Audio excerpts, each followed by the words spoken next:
Good morning, good morning, good morning.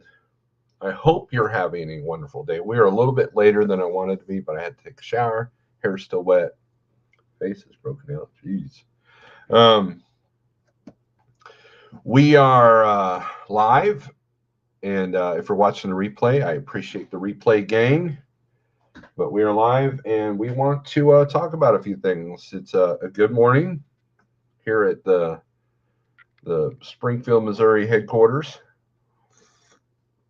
Um, I dealt with the trailer yesterday. We had to pick up one of our lease trailers. That's why I went to Texas and brought it back, and I had to sweep it out. And I had to sweep it out. And then I had to sweep it out. And then I got the leaf blower and had to blow it out 3 times. Oh, man. Take care of your equipment, people. Take care of your equipment. You know, but that's the problem with lease equipment is no skin in the game. So we're just going to treat it. I mean, that's why when I was at Schneider, the Schneider trailers were so horrid because people just don't care, right? But regardless, we got it taken care of. Got the trailer parked, got a DOT on it, got a light repaired, and got PM done on the trailer. So all is well, and it's ready for the next person that we're bringing on, and they don't have to go all the way to Michigan to get it. So they can just come over here and hang out with me. But like, that's a blessing, right? Do you guys think that's a blessing? I don't know. Maybe, maybe not. Anyways, I'm a narcissist, so I'm going to tell you that's a blessing. So that's how it works, right? So we've got Ninja. What's up? Deseroki Pam, good morning. We're doing our shout outs now. Red Diesel, we'll get some more people in here, share this out because I've got a few important things to say. Grafton, what's up? Big Houston, good morning. And you don't have to be a business owner to appreciate this video. You can look at the company that you're working for, and if they're making these mistakes, you need to be aware. Don Shonger, hello, what's up? Sam I am, good morning. And let's see, Dice Man going live. What's up, man? How you doing? Pale Rider TV, what's up? Trucker D, good morning. Mr. Bill, morning, Steve in chat. Just crossing into Orange, Texas. Damn, I missed the beginning. Did I miss anything? No, we just started. We've only been live for 5 minutes. Look at the thing right there, the time. So you did not miss anything important. Cattle hauling, Sage News Network. Hey now, Clyde, what's up, man? I see you posting there on Facebook. Just coming back after 2-week vacation. How the rates this week? They are down. So let's do that here. Let's look at Ascend here. And according to the current rate index from that, we have line haul for van is at 287, down 3 cents from last week. Reefer is down 2 cents from last week. It's at 322. And flatbed is actually down a little bit, just a smidgen. It's down a penny, 344. And I have a theory of why that is when it comes to flatbed. And then average diesel price is $5.10 a gallon, up 3 cents from last week. So there you go. That's the gist. Got a new gig hauling Harleys, taking a year off of operating. Oh wow. You got the fancy trailers and everything else. I've heard that's good paying work, Ninja. So good on you, man. Anthony, what's up? All is well, man. All is well. Been dealing with some allergies, and yesterday didn't help by sweeping out a trailer, and that hadn't been swept in a long time. 3 things that'll put you out of business: bad finances, bad equipment, and stupidity. Those things are true, but we're going to go a little bit more in depth than that. And you're not wrong.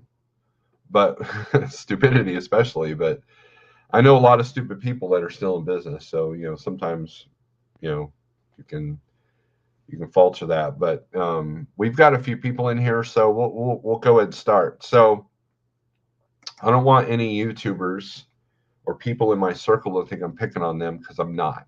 Okay. And I'm going to use a restaurant that I worked for as a perfect example of what I'm talking about. So there's three elements, three situations that if you have 2 out of the 3, I'm not saying it's a done deal, but what I am saying is there should be concern. There should be awareness. Okay. And number 1 is taking on new debt. That's the first one. Okay. And I'll give you a perfect example. So I used to work for a restaurant here in Springfield. I had it made. I had a line cook job for lunch, so I never worked evenings. And I had a contract cleaning job in the morning that was separate. That was a 1099 job. And the restaurant was well known at the time. It was the only place open on a Sunday that you could buy beer. Mind you, this is 20 years ago. And oh man, I'm trying not to sneeze here. And they were known for their Walleye Wednesday. On Wednesday evenings, they would have walleye. The only place in town that would have walleye. And we had a process. So all day in the morning, Tuesday, we would fillet. We would get them frozen. We'd fillet them, cut them into strips, bread them, and they would be fried. And it used Japanese breadcrumbs. Excellent recipe. Excellent recipe. And they didn't really make a profit off the Walleye Wednesday, except for it brought people in and it made more alcohol sales. And this place had a bunch of dedicated clientele. This guy, the owner, had a bunch of dedicated managers that would bend over backwards for him. He had a really good crew, and things were well. And a lot of his clientele. So if you've been at Prime for 20 years, you probably know of this place. It's called the Repair Shop Saloon. Because it was not far. It was not far from the Prime terminal. And as time went on, things changed in his life that he needed more money. So he decided that he was going to try to compete with the Chili's and the Applebee's and the Cheddars and those kind of places. Not knowing his clientele, they were there because we were not Chili's, we were not Applebee's, we were not Cheddars, right? And so now he's completely eliminated his niche market, right? Because now he wants to compete with big boys. Well, the big boys got the financing. The big boys have the resources. And they did not have walleye, though. They did not sell beer or alcohol. They were not a bar and grill. They were just a grill. So he decided to get a big loan to expand the kitchen because he wanted to expand his menu. And so MoDOT was actually in part of the building for a minute, and then they left, and then he basically acquired the rest of the building, with the exception of one like Western wear store that bought that leased a section of it. So that was a smart move on his part. And the kitchen went down for, I think, 2 weeks. I was able to collect unemployment with a return date. That was awesome because when you have a return date, you don't have to like look for a job, to collect your unemployment. So it was like a 2 week paid vacation, which was smart. And so he was without money, created debt, and he went into something that he knew nothing about. So the three things that will put you out, or potentially put you out. Let me rephrase that: potentially put you out, because you're always going to have to be, well, I did it, Okay, so good on you. Okay, you increase your debt, money stops coming in, and you're starting something you know nothing about. Those three things, every single person that I know that have done two of those three things goes out of business, regardless if it's trucking, restaurant, factory. Okay. So those, and I'll get to the comments here shortly. And so what this restaurant did was it increased their debt, decreased their revenue because they shut down, and they were trying to play with the restaurant aspects that he knew nothing about. And so what happened was he alienated his clientele. And then he also alienated his help. In other words, the help was too expensive now. So one by one, he got rid of his managers one way or another. And then the managers were under such stress that they treated the employees horrible, i.e., like me. And now continuity goes out the window. So the last few people that were there because of the food, were there because the environment, left.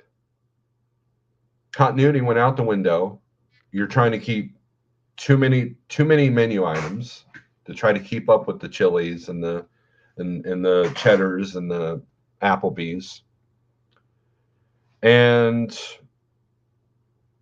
within a couple of years, he went out of business and then took a tool to his head and ended it.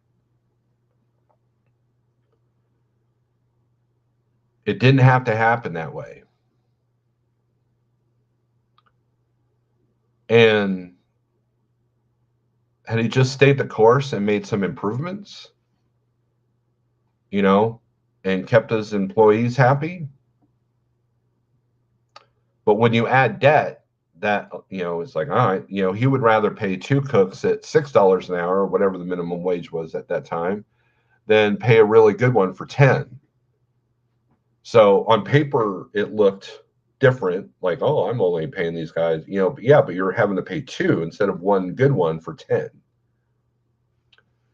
And benefits were, went out the window, and so, the concept is, if it's not broke, don't fix it. Now, I have no problem with evolving. I have no problem with pivoting. But there was no need for him to evolve or pivot, because at the end of the day, he alienated his clientele, he alienated his workforce, and it broke him. And the debt was too massive. And and it's sad because it's I see it all the time. So let me ask you guys a question. So if I went out and got a loan, because I don't have cash for it, but if I went out and got a loan for 5 reefer trailers, I'm going to lease out. Would you say that would be a good move? Probably not. I don't blame you.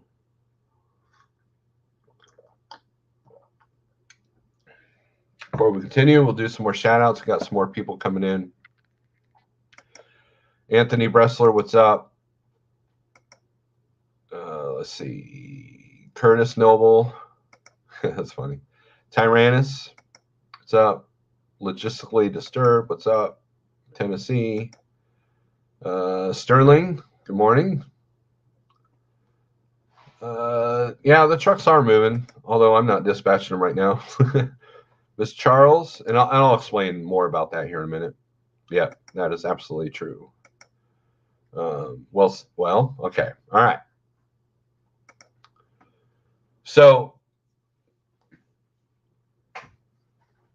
right away, I'm at two of the three things of that I just mentioned. Remember, one is debt, two is starting something that you don't know what you're doing, and three is no cash flow.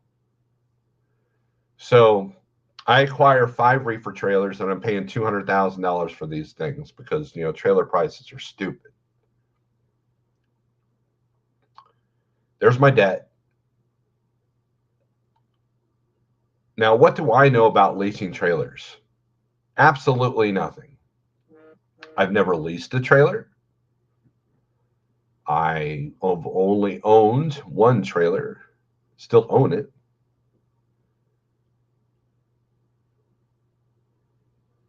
And nor do I know how to get the clientele, nor do I know how to minimize risk. That there's a whole bunch of questions that need to be answered before I would venture into that, because I literally would not know what I was doing. I might go to YouTube and look at a video or two. I might get on the interwebs and read the best way to do leasing is da da da da da da da. But still, there's a learning curve, and during that learning curve, do I have clients for these trailers? No. So now I got no money coming in. So I've done 3 things. How long do you think it would take for me to go out of business? Pretty quickly. Now, there's a huge demand for trailers, so that might insulate that a little bit. I've got people that can help me learn. That might insulate a little bit. But the reality is that the cards are stacked against me. The odds are against me.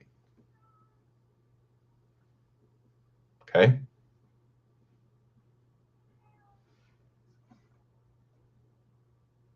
I don't think so, Cool Trucking. I don't think so.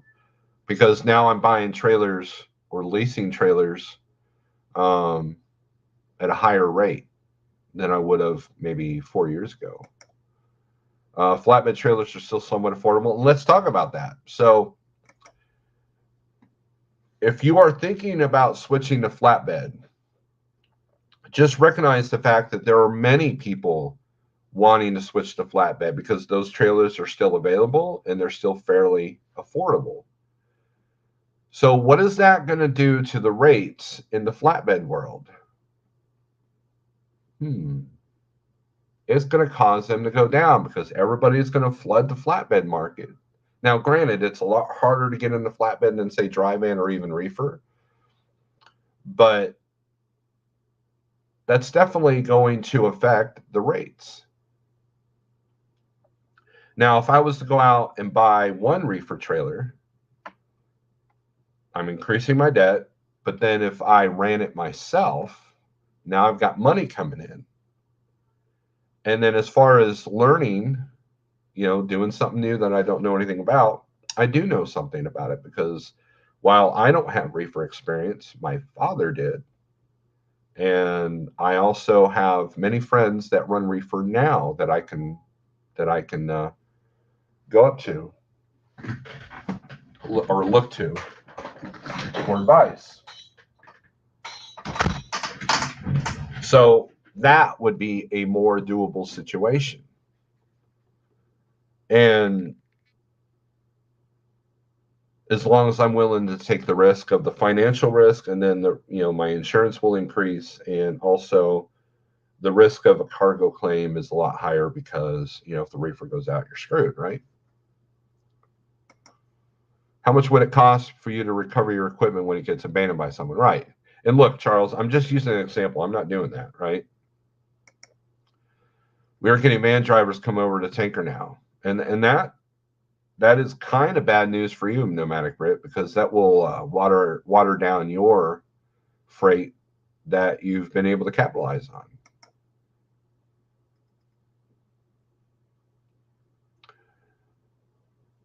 And So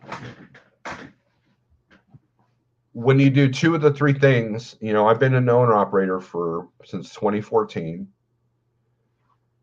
and I would say a large percentage, if not all, of people that I've seen go out of business, that's exactly what happened. It just needs two of the three. Sometimes it just takes one of the three. Now, we're going to do some math, okay? Where's my phone at? My IFTA, see how much this cat goes in and out? My IFTA was 6.2 on my fuel mileage, right? So 6.2 times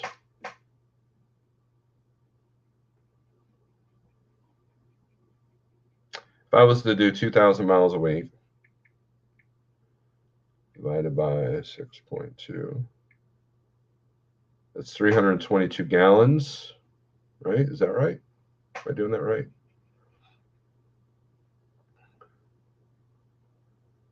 Yep, 322 times $5 a gallon. That means I would be paying $16.12. We'll call it $1,700 a week in fuel.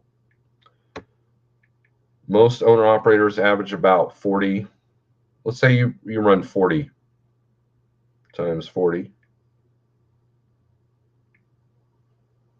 You're on track to spend $68,000 in fuel. I am, if I was to run 2,000 miles a week, an average of 40 weeks. But most people work harder than me because I'm lazy. So we take that 1,700 and do it times 45 weeks. That's enough for, birthdays and everything else. 76,500. Now, if you're getting lower fuel mileage, that number is going to be higher.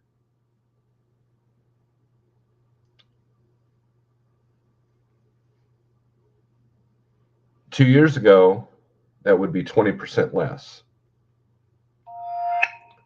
That's why you can't take on new debt if you can help it. Because these people that took on new debt don't realize that your operating costs have gone up doing the same exact thing you were doing a year ago or 2 years ago, right?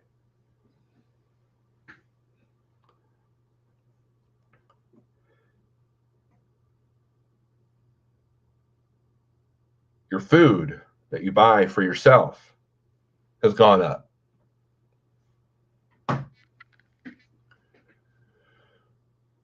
The food that you buy for your family has gone up. Gasoline that you put in your personal vehicles when you are at home has gone up.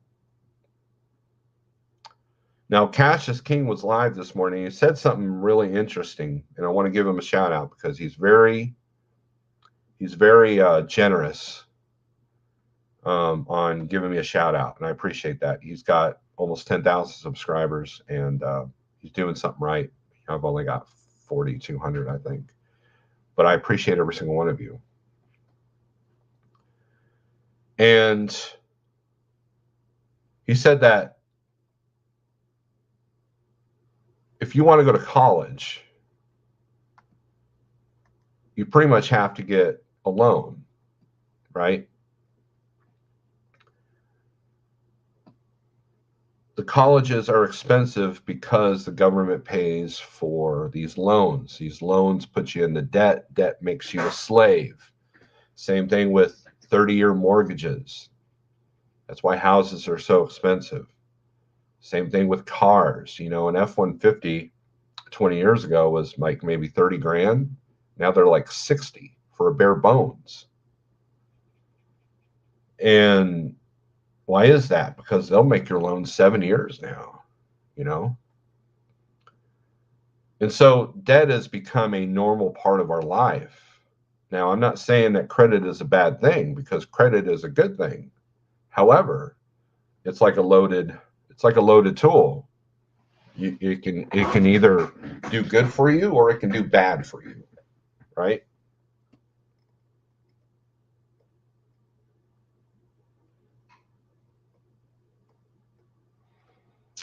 Let's see. Scania is increasing output in my country. They're increasing to 240 trucks a day. Let's see what happens to the quality. That tends to go out the window with higher production. That is true. Before you take on new debt, you should have the revenue guaranteed. If not, you need to be able to handle the pressure. Exactly. Investing for me is risky. However, I do it in a cash-only basis like I do playing Powerball. There you go. Snorelord needs a headache rack. I need something, right? We have a big shortage of tanker drivers, though. A lot went to the spot market. Yeah, and they'll be back. Trust me. That's how it works.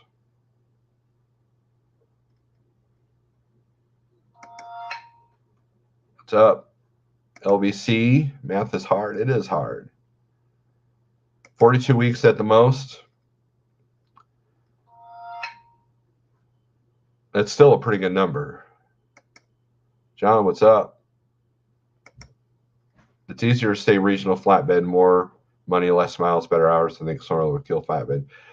I don't know about that, but I do dispatch a flatbed truck, and we pretty much keep him in the southeast within a 500-mile radius because that's his request. And when he's out and he's running and there's no issues, it's at least it's a pretty good revenue per day. Now you're tarping more, you're strapping more than doing the longer runs, but this is what his needs are, and we're doing really well with him.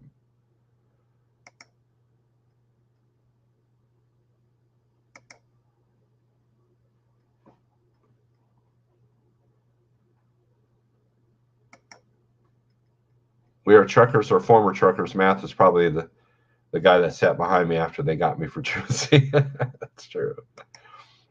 How much is fuel per mile now compared to last year? Well, let's look at that. So let's go to Ascend. I'm gonna put something up here on the screen. Okay.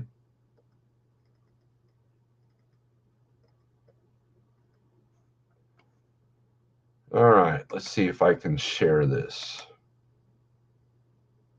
Share screen.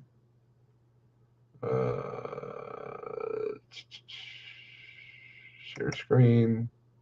Like window or screen. Let's do just a window. All right. Allow. Now we're gonna.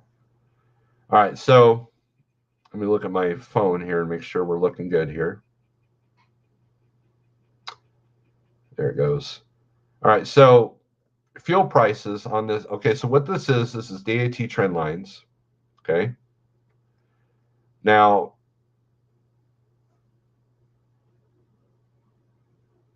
these are the rates going down, everything, right? Even the fuel went down. But when you look at the year from March 22 to March 21, fuel has gone up 62%. 62% fuel has gone up in just 1 year.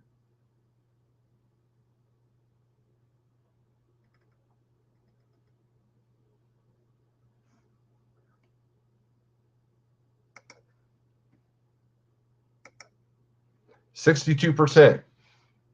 Now, how many businesses do you know will survive a 62% materials increase? That's why you have to have your act together. That's why you have to really kind of know your numbers. And that's why you need to have the meat on the bone to be able to adjust.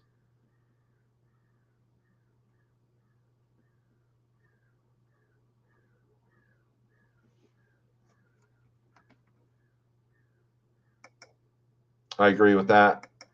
And that's what I use it for. The rates is not what I'm worried about. The rates have normalized for me. Rates are still higher than they've been, if you look at the 5-year history, okay? It's the fuel. I spent there's some pros mad out there. Let's look at my receipt here. I did a weekend run to Abilene, Texas and back. I was bobtail in a headwind. That was dumb. But I still got over 8 miles a gallon. And then I was empty coming back with a headwind. So I was only getting 6.2 there. But we'll call it 7 for the entire trip.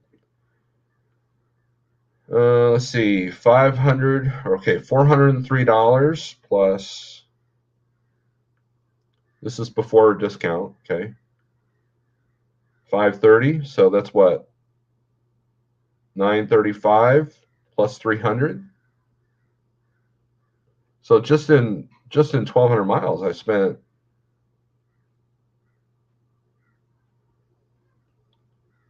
$1,200 in fuel. Now, with that being said, I filled up the tanks when I got home.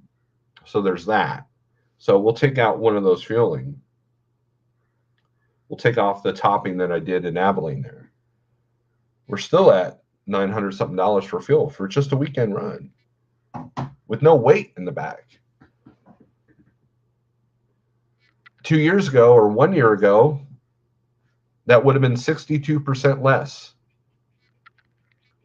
The stuff that I used to do short is now not as profitable. It went from profiting X amount, like say $250 a day profit, to now $50 a day. So I've been running those loads. There are still good rates out there. I'm still getting brokers able to pay me some good rates when I'm dispatching. The problem is your other expenses have gone up. So with rates coming down a little bit, fuel's doing this. That's closing that gap pretty quickly. Whereas before, with low rates, you had low fuel back during the shutdowns. Now, we're back to regular volumes, but now fuel is 62% higher. How are you going to absorb that? How are you going to take care of that? Has anyone ever DOT dipped their tanks for the dyed diesel outside of agricultural loads? No, I haven't. I think it depends on where you live. If you live in an area where there's a lot of that, I think they're more aggressive. And Charles is right. You find a lane that pays good both ways. Stop chasing the money in the dead areas. Good morning, Shannon. I tank up on off-road diesel for years when I moved equipment.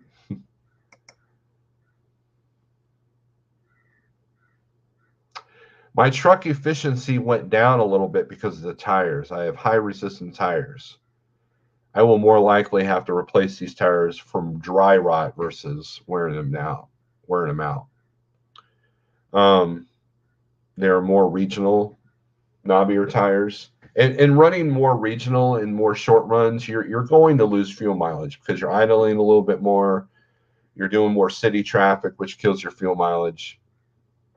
And and so there's all these different factors.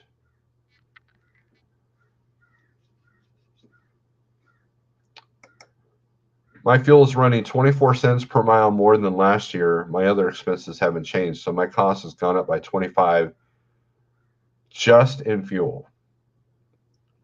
And that is the whole point, right? What service do you recommend for the contractor to use? Send original BOL back to Life Trucking, trying to find cheapest to keep cutting costs. Thanks.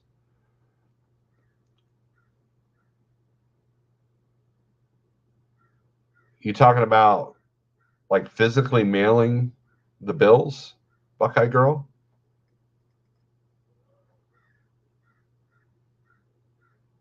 I have not, in 5 years I've been in the spot market, I have never had to send an original BOL. Now I've emailed them.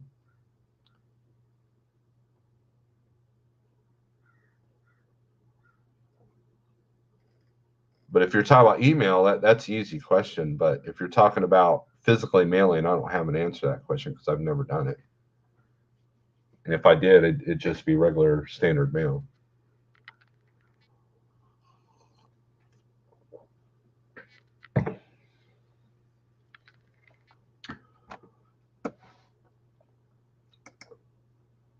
Cascade and Pigtail, two very important people in my life.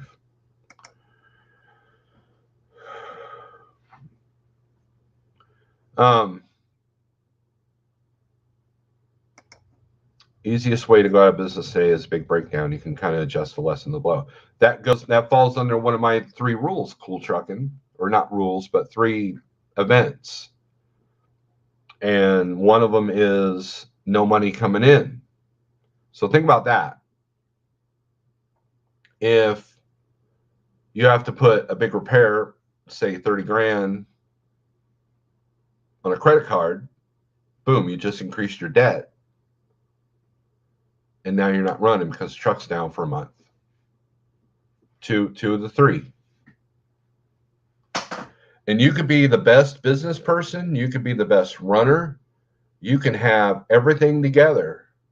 But if your truck can't be repaired or there's no parts to repair your truck, you're done. Unless you get another truck, which now you're increasing debt again. And there's going to be a time where you're not getting any money in. Multiple streams of income. So let's take myself an example. I am now doing a dispatch service. I know something about dispatching, despite what other YouTubers might say. So I have a little bit of leverage there. I have money coming in from 2 different sources, and I have not increased my debt to do so. So it increases my odds of success. And because I have multiple streams, if dispatch completely takes a dump, my safety net is sitting out there outside. And if that goes out, I've got other safety nets in place to take care of that.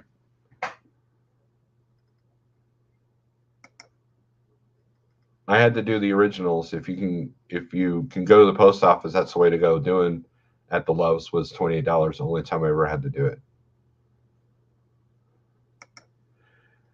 Yeah, I mean there's no secret. If you're having to mail them every time, there might be an account that you can start with the post office where you can print your own labels and have the envelopes ready, so you can mail it from anywhere in the country as long as you can find a mailbox.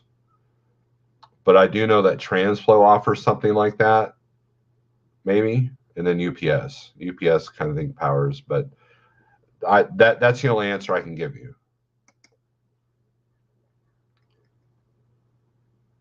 Breakdowns will kill you. That's why you need cash reserves to handle the downtime. That is absolutely true. 100,000 miles, 5.5 mile per gallon is 18. So times $5 a gallon, around 90K. $90,000 just to keep fuel in your truck for the year, right? Do you think the month-long lockdown in China is going to affect supply lines here in coming weeks? Yes, absolutely. Because think about when our volumes dropped 2 years ago. Why was it? Because they weren't shipping anything. They weren't unloading the boats. And so if there's an interruption, it's kind of a, Eric has talked about this, a bullwhip effect.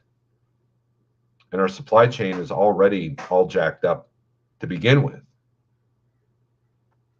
And that's why I've been saying buy 2 of everything and replenish when you use 1. Because you don't know how much abundance we'll have in the next coming year. Okay, company we just signed on to requires the original being sent back and signed and emailed. See if they have an account, Buckeye. See if they have something. They might have a Transflow system that doesn't cost you a dime, or they get a huge discount. Because Transflow does physical things too. But regardless, I would set up an online account with the post office, have envelopes ready, and then that way you can just ship the print the labels yourself, and then you're good to go.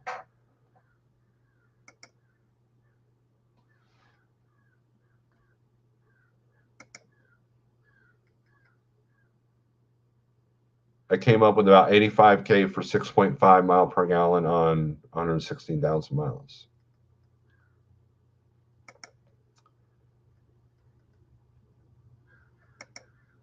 And so those are the three things: increasing debt, stopping your revenue, and starting something that you have no idea what you're doing. And I've seen it time and time again. It might take a little bit, you know, work and determination can get you through it, but I've seen it with places that I've worked for. I've seen it with carriers. I've seen it with local businesses around here. And creating that debt, I mean, that's a big one. And so these people that went out and bought $150,000 used trucks and bought, you know, $50,000, $60,000 new trailers.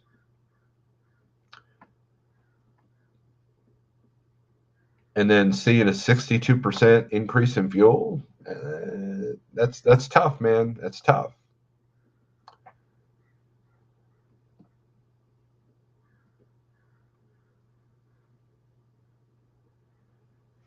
You're welcome, Buckeye. That's the best I can help you with, because, like I said, in 5 years, I've never had to mail originals.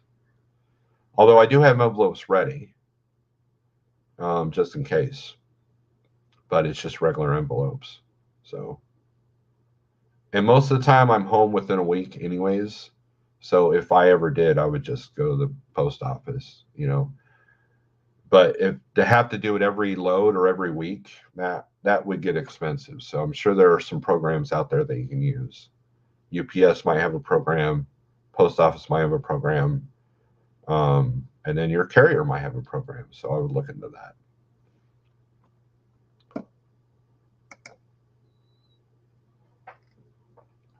And look at the numbers Cascade and Pigtail are putting out there. Those guys pay attention to their numbers. And Pigtail's not even an owner-operator.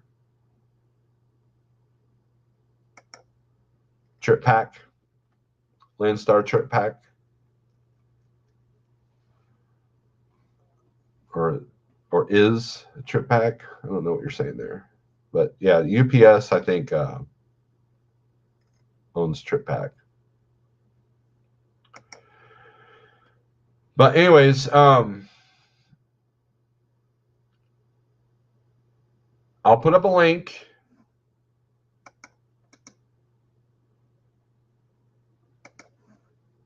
I don't want to turn this into a huge echo chamber. I don't want to point out any specific people. But if you want to come in, we'll extend this conversation, because my my dispatch load is light this week.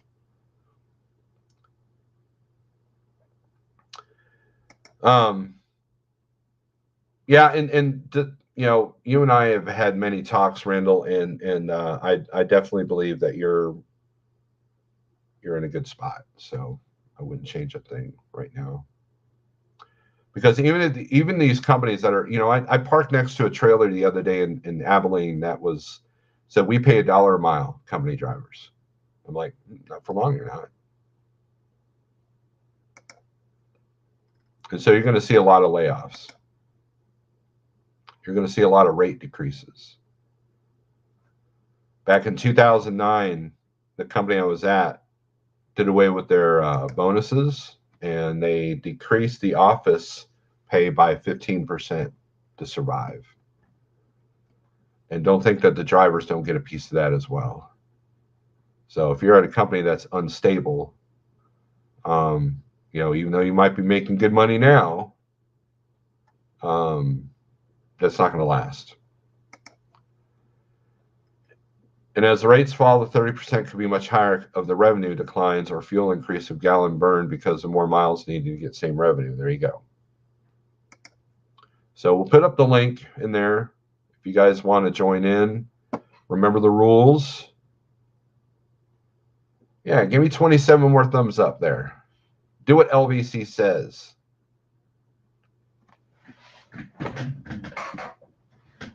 Make sure I'm not stepping on anybody.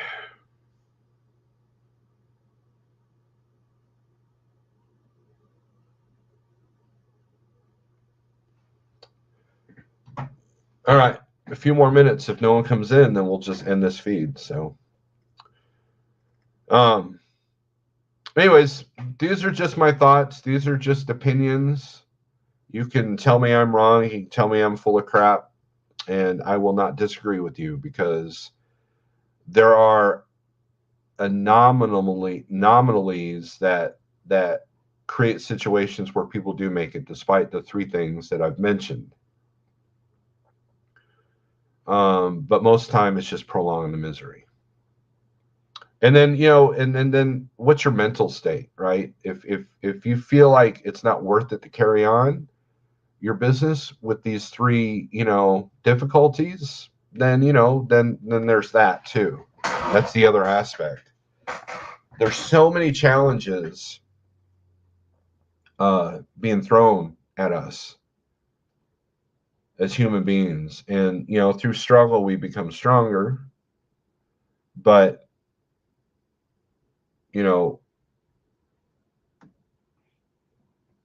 why whip yourself if you don't need to, right? Whipping yourself does no good. It doesn't make you stronger. So abusing yourself does not make you a better person. All righty, we got Cool Trucking in here. What's up, man? What's going on? Not much. Well, thought I'd come in here. I didn't want you to get off so early, so thought I'd come in here and chat a little bit. I see that the truck is running. Yep. I think we'll be over here in Mobley, Missouri, a couple hours. Got to deliver today. Then going to pick up in Quincy, Illinois, going down to Georgia. Okay, so you're going to Moberly. Are you going to? You're either going to. Oh, it's not Tractor Supply, but it's similar. Or you're going to Walmart. One of those two, maybe. We're going to actually a feed store. We got cubed alfalfa is what we got on. Okay. And then picking up at Quincy, you're probably picking up dog food. I never did ask what the commodity was. Yeah, I don't know what it is. There's a big dog food plant in Quincy. I used to go there all the time. So. See, here's the thing, man. Even though I don't go everywhere, I've been everywhere. So it's not like I don't know the country. It's not like I don't know my customers. It's not like I don't know anything. I think people are under this perception that I don't.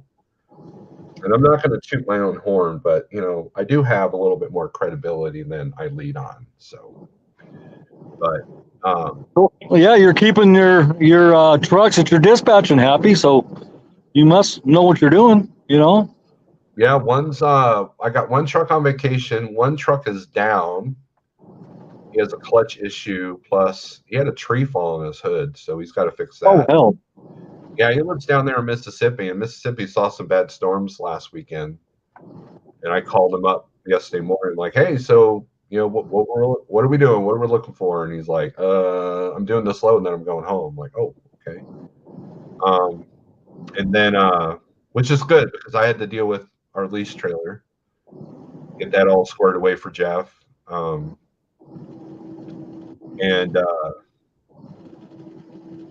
And then the third truck actually booked a couple of his own loads. Well, no, Jeff had to step in for two of the loads. So it was still under Rig Runner. And then the third one he found himself. But he's not going to be empty till Friday. So we'll get to him probably Wednesday or Thursday. Well, I see you added another truck. Last time I heard you was only dispatching two trucks, so you're expanding. Yeah, I'm up to 3 and maybe a fourth part-time. Just kind of an extra set of eyes because they don't like looking at the low boards going down the road. And that's the advantage that you and Diane have is that you can look at the low board while she drives. Yep. That's a huge advantage. But yeah, I feel like we're kind of tricking the system that way, because most fellers out here or females out here that they're solos and they got to park to be able to look for loads, and that's a bad thing, I think. Well, in a good market, though, everybody gripes about the 30-minute break. In a good market, though, I usually book all my stuff on the 30-minute break or while I'm at a dock. Right. I'm not going to do it going down the road, being safety manager and all, but the 30-minute break has always been good enough for me to find something. And if I can't find something, that usually means the market's off a little bit. And so I make my adjustments. But running short haul, I tend to see a lot of dock time anyways. So See, and that's the thing. It's finding what you want, not what's available. A lot of people, they say, oh, there's no freight because they can't find what they want. It's not that there isn't any loads available. If you were out there just take the best load that's available, you would never sit because there's always something available. yeah, that is true. If you're not picky, look, one of my trucks is anywhere, anytime. I don't care what it is. And with the exception of blacklisting a broker or two because of what they've done to us,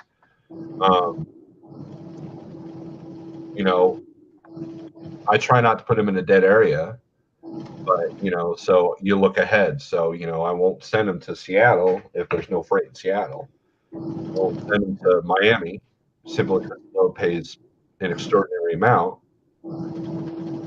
And, and I found the groove because there's a broker of the freight that he likes doing, and it's a niche market. It's multiple stops, and he loves those.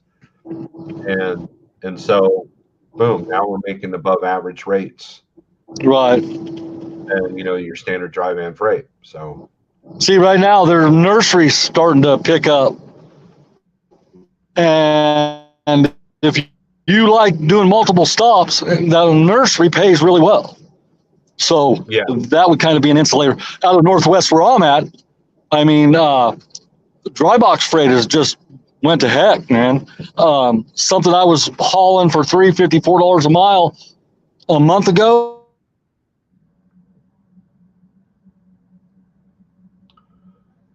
your signal sucks. Let's remove him. All right, his signal's done. There you are. All right, let's see. Yep, there I am. Are you back? Well, we're going down the road over here. Yeah, I'm back.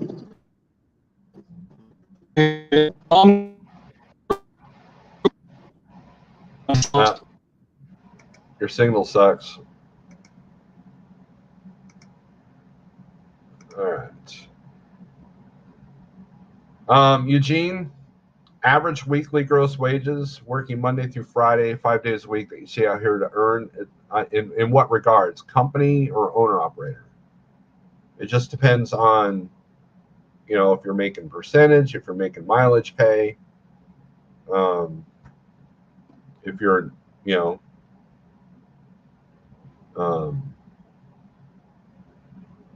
just you got to give me some more info on that question.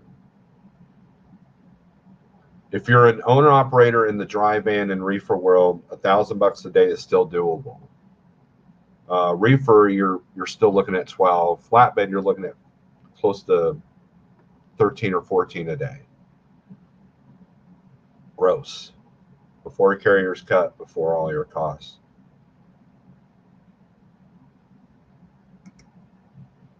Walmart is $115K for 6 days. There you go. Company authority holder.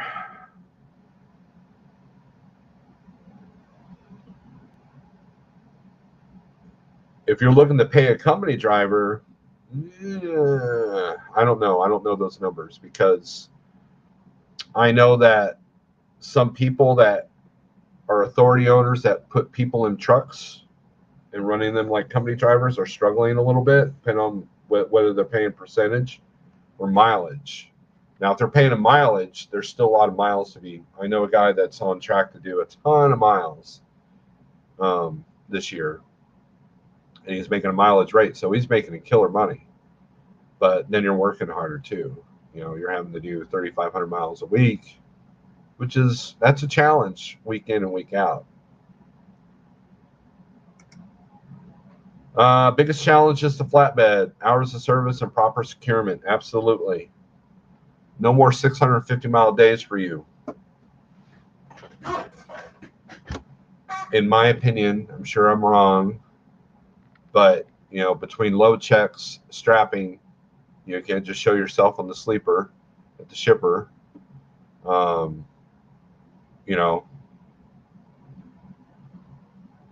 know, but luckily you're getting paid better than the dry van, which is why that's the case.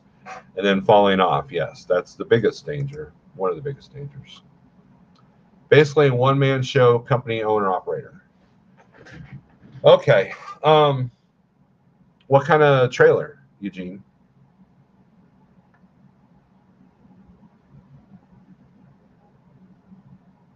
And look, there was another question, Cash is King video. Someone asked about how do you calculate cost per mile? And so anybody who wants to come in, we will do that right now. We will go over your cost per mile and your cost per day. And as long as you know your numbers. Dry van, I've been still averaging about 1,000 a day for my drivers, for my driver. But again, he's doing specialized work that not a lot of people don't want to do. Now for me, I've been averaging about 800 a day for my own truck when I'm out running. But your profitability, your profit margin, that's the important number to look at. So if you're only making 800 a day, but your costs are only 300 a day, you're making better profit than someone who's making 1,000 a day, whose cost is 900 a day. So that's the number you need to look at, Eugene. And so when someone wants me to dispatch, I'm like, okay, what's your goals for the day, per week, per mile, and what's your costs? Because you can't go load by load.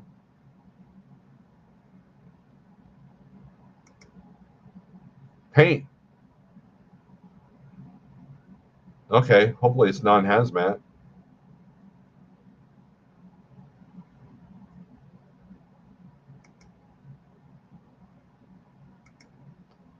That is what matters. That is absolutely right.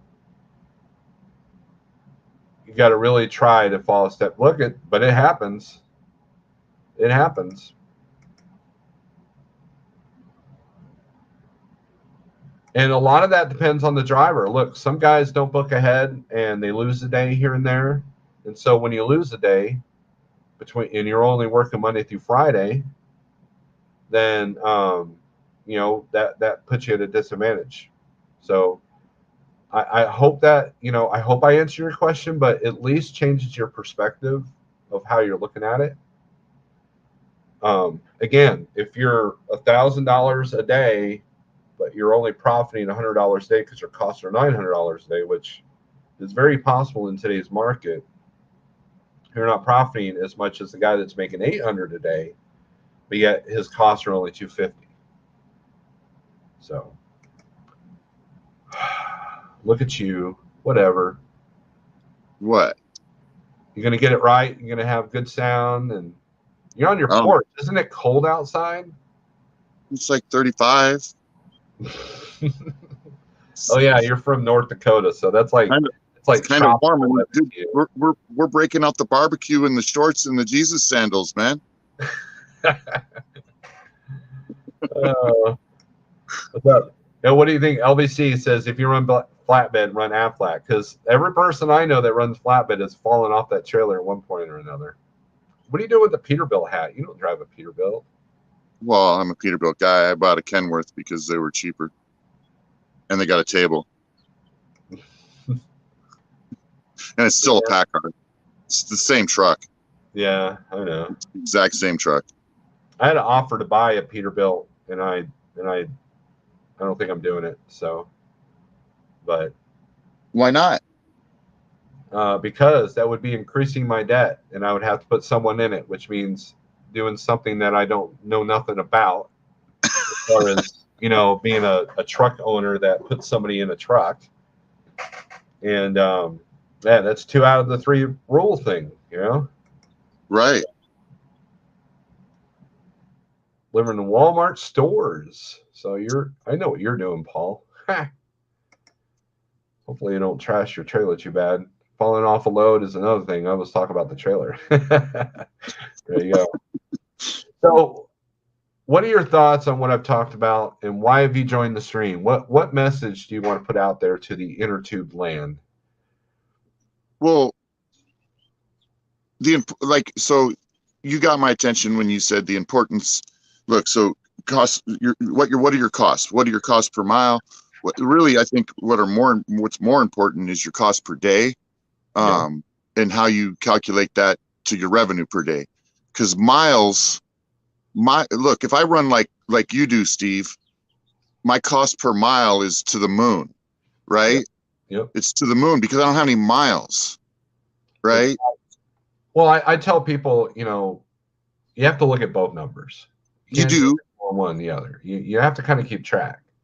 So You do. why do you keep shutting the front door? I don't know. Go ahead. Well, no, you're fine. So I do look at both numbers, but the number that's most important to me is my cost per day. And then, because fixed costs don't change, fuel changes. It's really, I don't know. I'm probably wrong, but in my mind, it's really your only significant variable expense. That and repairs. Like correct. My cost per day just went substantially up because I had $9,000 repair and I've only had 7 loads. So at some point, I have to get in the truck and well, and that's where the argument comes in is, new truck versus used truck, right? A new truck is going to be much more stable in maintenance and much lower as well. I disagree with that. I think it's kind of in the middle, right? Because we know people that have had a new truck and they've spent an extraordinary amount of money on the truck that wasn't covered by warranty. That was a newer truck. And so the danger of that is if your new truck costs you just as much as a used truck and warranty doesn't cover and your truck payment is through the roof, then that's another element that could put you out. So if you have a paid off truck like myself, I have to put an extraordinary amount back because of the big repairs. Doesn't mean I can go out and buy new toys, right? Right. You have a brand new truck, you still have to have your payment low enough that if you have meat on the bone, you might need it to cover downtime because warranties do not cover downtime. Right. If there's something that's not under warranty, can you afford 20 grand a year plus a brand new truck payment? That's what takes a lot of people out. People think that a new truck is the cure all, and it's not. Does it help? Yes. Now, well, I think there's still costs in new trucks, but from a cents per mile perspective, a new truck might be 12 or 14 cents, might be pushing 15 to 18 with cost increases, and then a used truck is going to be significantly north of 20 cents a mile, if you're staying on top of it and not hiding from problems that you don't want to address because you don't have revenue to address it. Yeah, I agree with that. Now, where a lot of people get in trouble, though, is after the 3rd year, 4th year, your truck starts going out of warranty. You're no longer depreciating that truck. And so, therefore, now you're paying that brand new truck payment and you're doing the 20 cents a mile for maintenance. Right.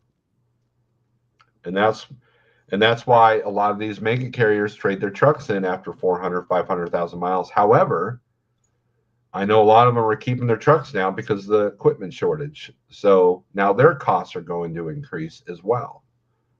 Yep. And you can't get, like, it's really, so it's amazing to see the number of new entrants when we haven't been able to find equipment. In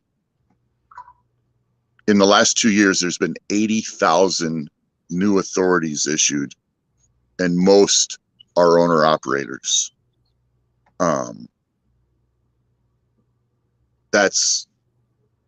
That's crazy to me. And then as I've looked for trailers to get into the to the flatbed step deck market, talking to all these different dealerships, and there was a common theme amongst several of them, and they have been blown away by the number of 01 to 08 trailers drug out of fields and had brakes and tires thrown on them and been put into service.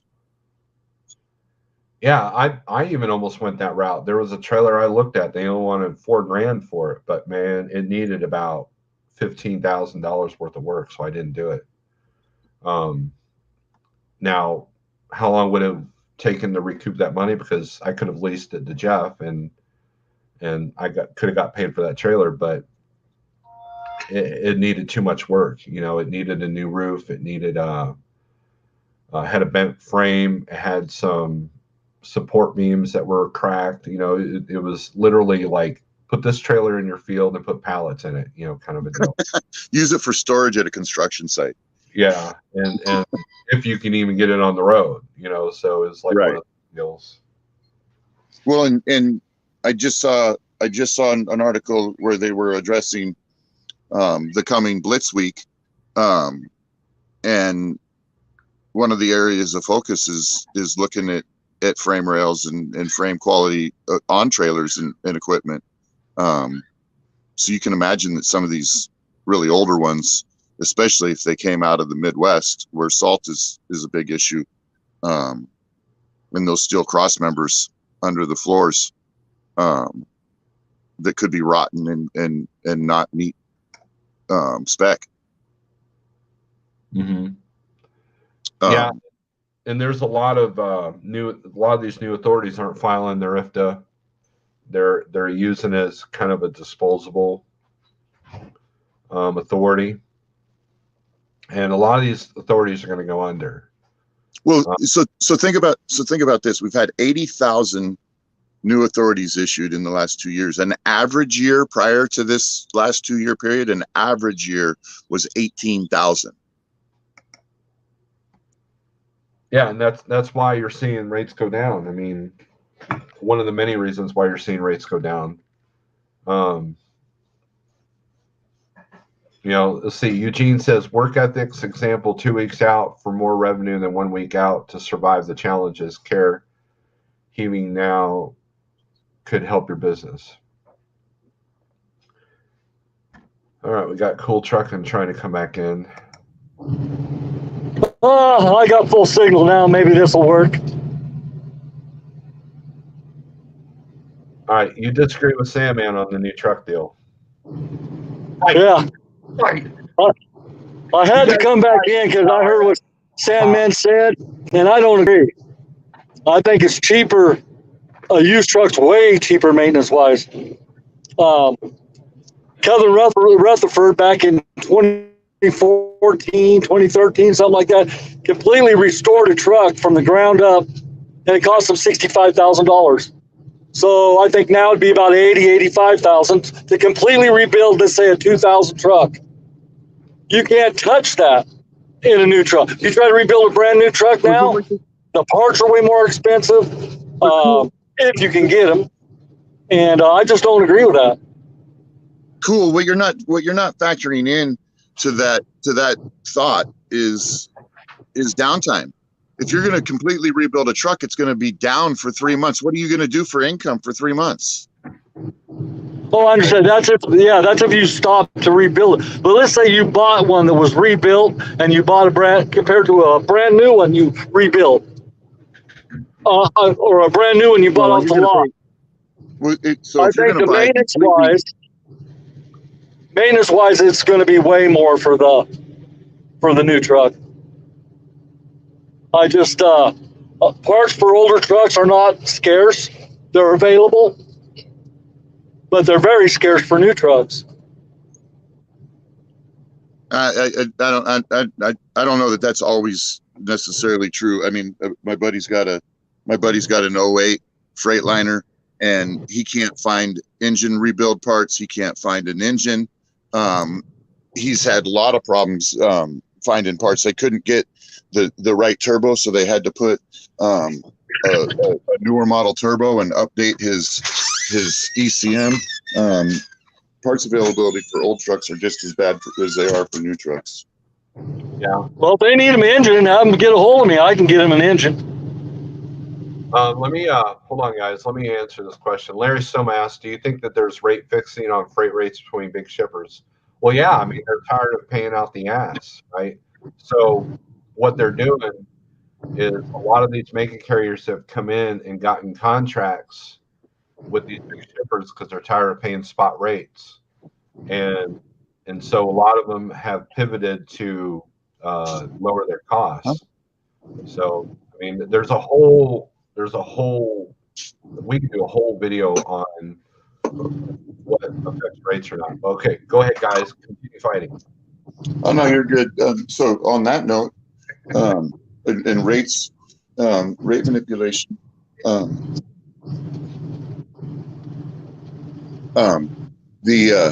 Look, they're holding freight in the upstream warehouses.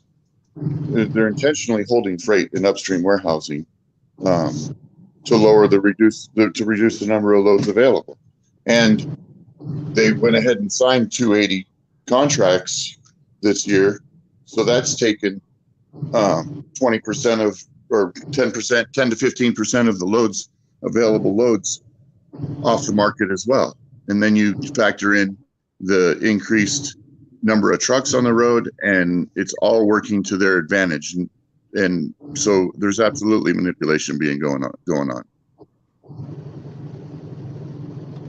Also, there's a lot of late bookings going on now because a lot of these owner operators are waiting for, that's where the high revenue is going to be. You get a load that they haven't shipped, and they're trying to get that cheap rate, someone to haul it for that cheap rate. And so they have to up the rate.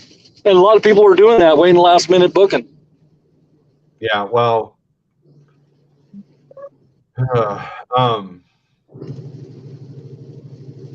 that only works in certain areas, right? If you're in Chicago, that might work. If you're in Columbus, that might work.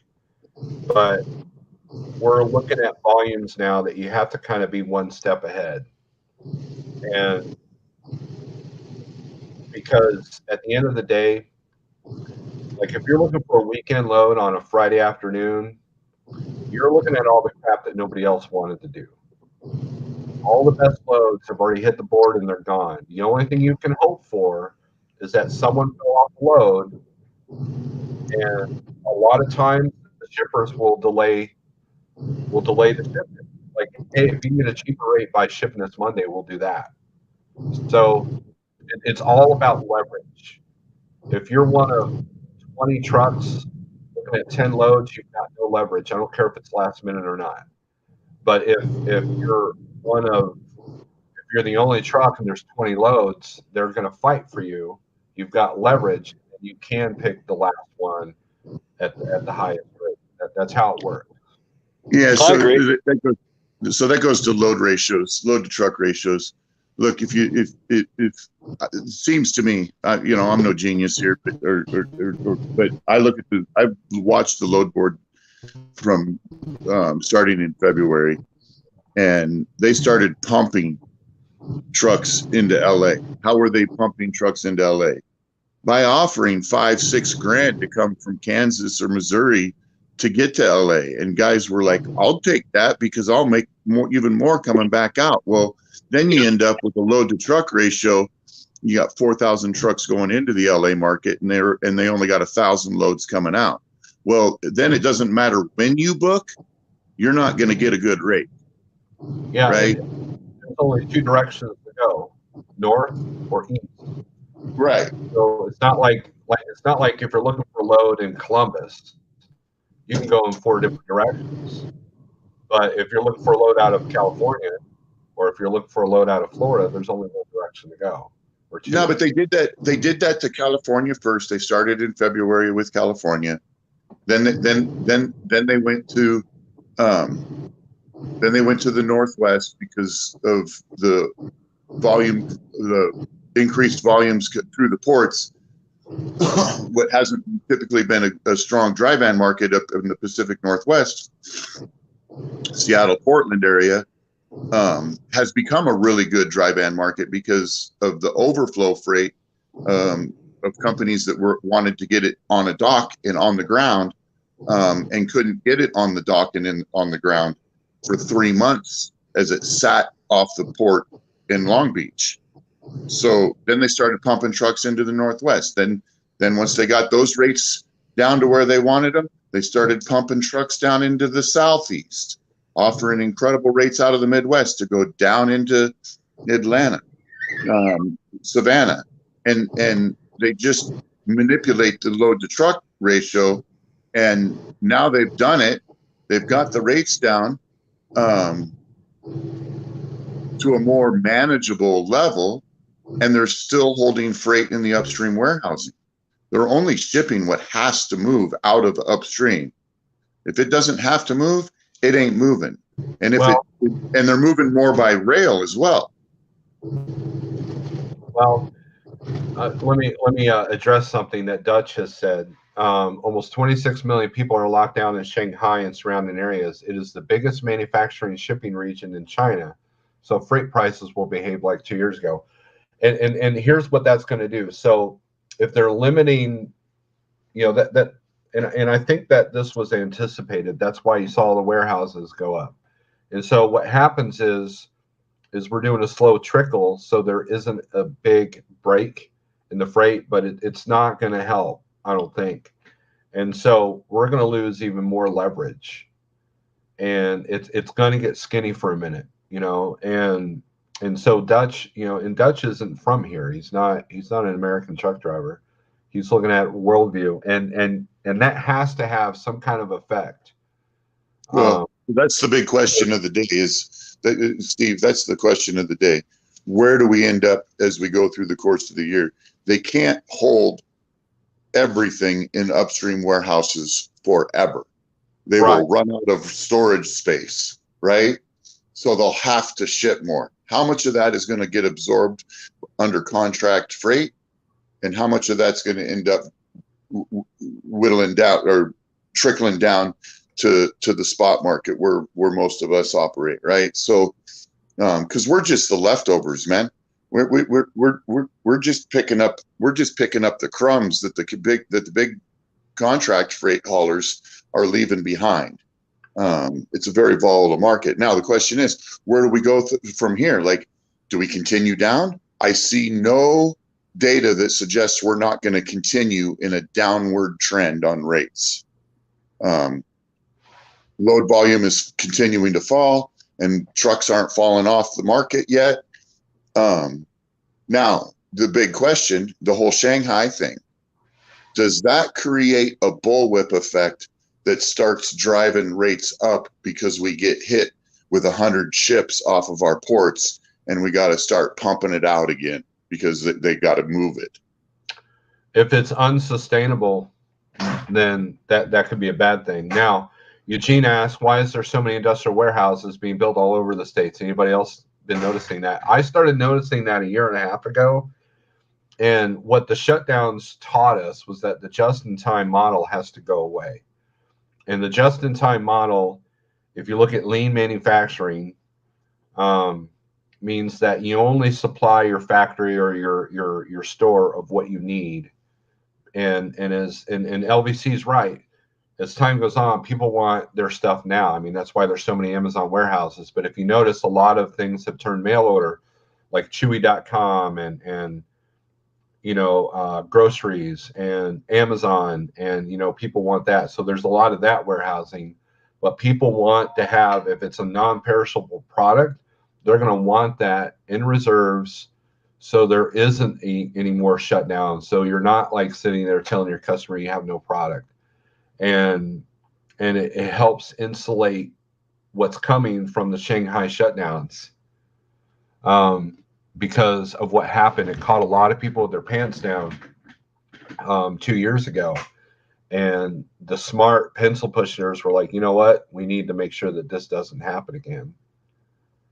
So, well, I mean, warehousing is at historic highs. Your downstream warehousings are running 80%. They've never been above 60% of capacity. They're running above 80% capacity right now. Your upstream warehouses have never been above 70%, and they're over 90% full right now. Those are 30% increases in what's being warehoused from a capacity standpoint. all right, cool trucking. Now you're going to make me angry. We need to have an organization that sets a minimum rate owners should take. No, absolutely not. That's not free market. That's not free market. You run your truck in the way that it's profitable for you. Okay, let me give you an example, cool trucking. If Jeff told you guys that you can't take anything below $2 a mile, and you end up in Denver, right? And so how long are you going to sit there? You can't take a load for. Would you be cool with that? That's essentially what you're saying. Now, CDM freight broker, despite a big percentage of freight moved to contract freight, several shippers will struggle to fulfill their contract obligations to carriers if they are waiting on raw goods from China or other issues. Right. That is coming down the line. Right. Schneider says that future will be short haul based on warehousing, which is the exact model that JB Hunt switched to.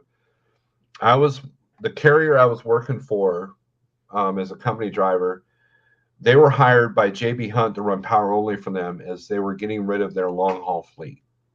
Because what they were doing is they were setting things up to be regional. Same thing with Schneider. If you're a Schneider IC, you're running primarily regional. You're not doing loads from Pennsylvania to Oregon. You're not doing that. You are, so that whole, it's easier to have company drivers if you're regional because you can be home every weekend.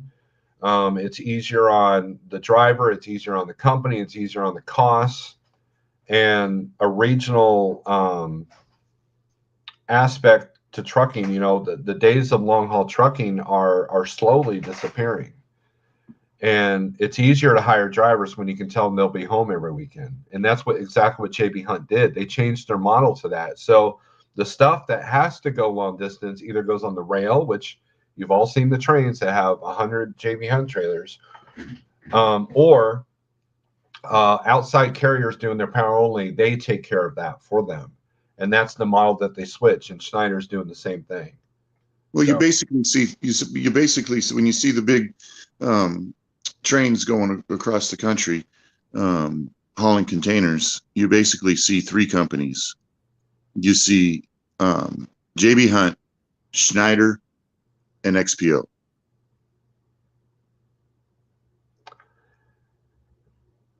The should cool truck, and that's you number one, if you go, okay, you shouldn't take anything lower than $2 a mile, right? But the load's only 100 miles, so someone goes, oh, here's a load for $2 a mile. That's the rate you want. So I would circle this conversation, Steve. I'd circle this conversation. Sorry. The problem with the trucking industry is that too many people are in everybody else's business, right? So when I like, for example, there's loads I like doing off JB Hunt. I do them for the same amount almost every single time. When someone underbids me, it's frustrating. And sometimes I don't get those loads because of that, because I'm holding my ground. That's frustrating, but that's the free market. Now, if that person doesn't have their costs and expenses right, they're not going to be doing that load for long. So the object of the game is to outlast the truck next to you. And if they're taking rates that they shouldn't take, if they're taking rates below their cost, it's not sustainable. They're going to be out of business. That's the natural evolution of things. That's exactly where I was going to go with that, Steve, is that that's the importance of understanding exactly to the penny every dime in and out of your company, so that you can understand exactly what your cost per mile and what your cost per day is. And those numbers can change by how many miles you run or how many days you work, right? LBC says also developers of warehouses use other people's money, banks, investors, to sell it for double and take percentage. Now, some interesting.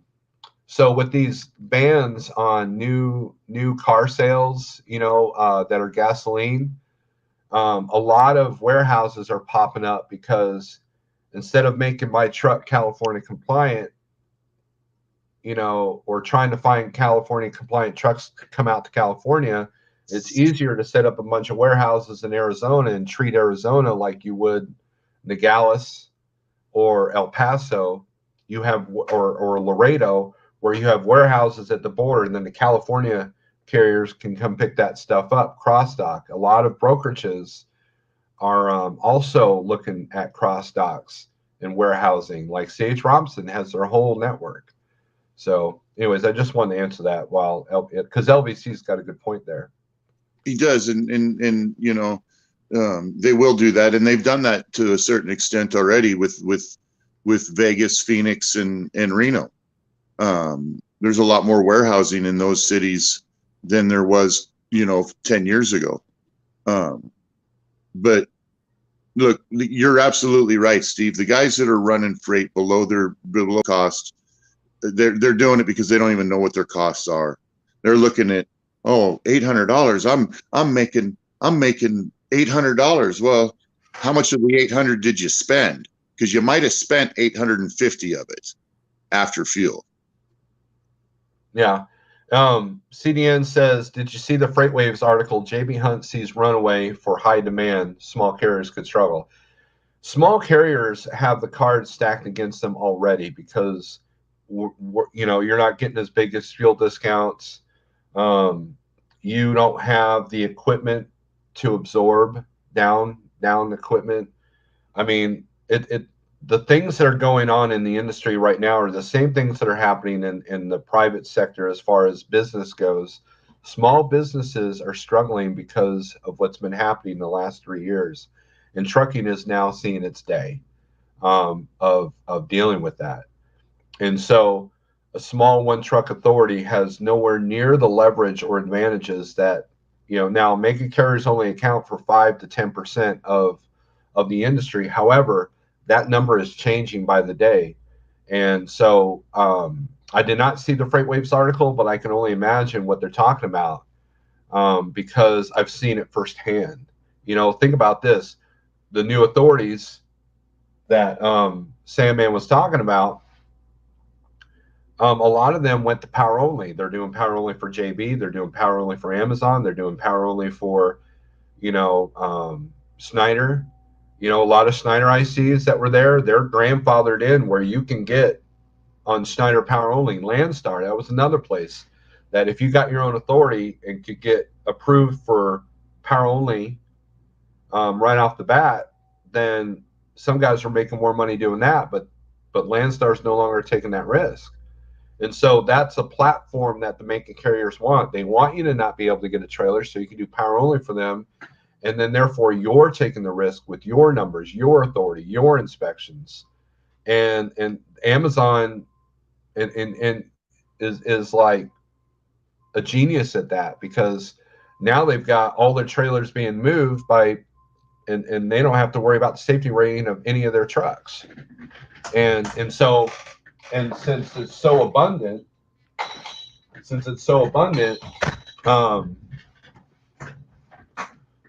they have no problem finding these new authorities that can't find trailers because Amazon bought them all, and now you're in one way or another you're serving the big guy, So there's that. I remember the late 70s when shippers used to desire independent truckers to be independent by paying rates just high enough to keep going, but not largely ahead. History repeats, right? Don't trust Steve, takeaways blindly. A bit shady, in my opinion. I'm going to jump off here. Fine. We'll see y'all. Be Later. that way. Later. Yeah, I saw that email. I haven't read it. I'll definitely read it after we're done here. I don't want to go too much longer. There's a bunch of noise outside. I don't know if there's a contract truck out there or what. Hopefully not a tow truck. It's a road sweeper. Yeah, I mean, look, there's definitely a narrative, LVC. I definitely agree with that. They want to put the doom and gloom out there, so you get what you get, right? You're like, okay, well, rates are bad, volumes are bad, so I might as well, not even ask, right? And they want you to be look, the big conglomerates want you to be uneducated. They want you to not know your numbers. They want you to have this mentality that everything should be standardized, which is why I'm vehemently against what Cool Trucking was talking about, because those are the people that would be in charge of that, and you need as much advantage as much as possible, especially if you're a small carrier. Now, we have a good fuel discount, and we have a huge amount of brokers that we can work with. And then we also allow the drivers to have the freedom to set up whatever they want. If they can find a direct shipper, or if they can find a dedicated broker that they can run for, it's all up to them. And so the more control you can have, the better off you are. If you're working for a mega like Schneider, like let's say you're a Schneider IC and you're thinking about coming to the spot market, that's fine, but just know that there's more risk and more cost involved depending on your situation. Now, if consistency and that's your thing, so what happens is, if when the spot market is doing really good, a lot of people leave the Schneiders, and then when it gets bad in the spot market, they go back. But this thing on the horizon is going to make it tough regardless of where you're at. The mega carriers are going to make their adjustments to protect themselves. And that's the thing that you have to have. That's the mentality you have to have. You have to protect yourself. And so the beginning three things that I was talking about, put yourself in a bad situation that's going to make it a lot more difficult for you to make it. So as we see here today, demand for our services and in particular asset side of our business is the strongest I've seen in my 27-year career at the company. Is there bigger profits for the independent if they specialize? Yes. Yes, there is, Larry. Although it is a little bit harder to get into that in the spot market, but look, the more you can specialize, the better. Again, when I was at Landstar, I specialized in fireworks, shopping carts, hazmat totes, especially because they were light, empty totes, and that was kind of my thing. Now, at Schneider, one of my things was big lots. I didn't mind doing big lot stores. You could spend the night at them. It was usually multiple stops, but they usually paid well, and they usually got me towards the house.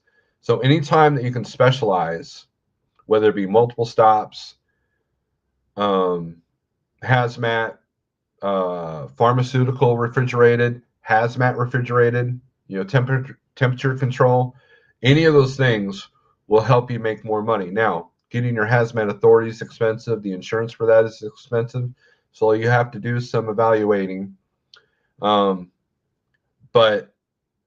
the heavy haul as well, you can't just, like, I just can't go out, buy an RGN, and then boom, now I'm a heavy hauler. That you just can't do that. I know people that have tried and failed. So, because there's more to it than that, you got to have someone knowledgeable at your disposal to be able to do that. So, anyways, guys, this has been a good conversation. I hope you enjoy it. Bill, I'm not mad at you. really disagree with that whole minimum thing, because they're just like, if they're just, it's just not right. So with that being said, thanks for watching. I appreciate you. Make sure you hit the thumbs up. We had up to 50 people in here today, which is great. I appreciate the members, and I also appreciate the super chats. You guys are awesome. And you know, my idea is to give you a different perception on how things are, because this whole industry is a lot more involved than just calling the broker and picking a rate, and putting the truck down the road. Even if you're a company driver, there's more to the job than just keeping it between the lines and getting from point A to point B on time. There's a lot more to it, and the more you know, the more you understand, the easier it is to overcome obstacles that might come your way. And LVC, on that point, there are people that I know that went to the Freight Waves seminars, and they absolutely will agree that there's a lot going on in the industry that is geared towards putting the small guy out of business. Trust me on that. So, but with that being said, you need all that, look, you need all the strength, all the tools, all the helpful hints that you can get. I don't know everything. My knowledge is minimal when it comes to this industry. There's a lot of people that know a lot more than me, but I'm just giving you my perception, my opinion on things. And if you think it's wrong, then that's on you. That's fine. Bill and I don't see eye to eye on that, but there's many things that Bill and I do see eye to eye. It's just, I have a unique perspective on things sometimes. Sometimes you got to look outside of the box, and you might find something, when it comes to warehousing. I noticed that a year and a half ago. When it comes to the rates dropping, I realized that was going to start shortly before it started. When I saw the equipment going up, I realized what that meant, and a lot of people are pivoting into flatbed, which is fine. But just know that those rates are going to go down because of that. And so just know that things are going against you at all points. So you got to have your wits about you. You got to be physically strong, mentally strong, and you got to be spiritually strong to get through what's coming. So with that being said, thanks for watching. I appreciate every single one of you. If you're interested in Like Trucking, go to liketrucking.com. If you're interested in the dispatch, go to rigrunnerlogistics.com, and and we'll try to help you out. So with that being said, thanks for watching. I appreciate every single one of you. Strength for today, hope for tomorrow, and I will leave you with this. Oh, hold on. Hold on, I did that wrong. Here you go. Peace.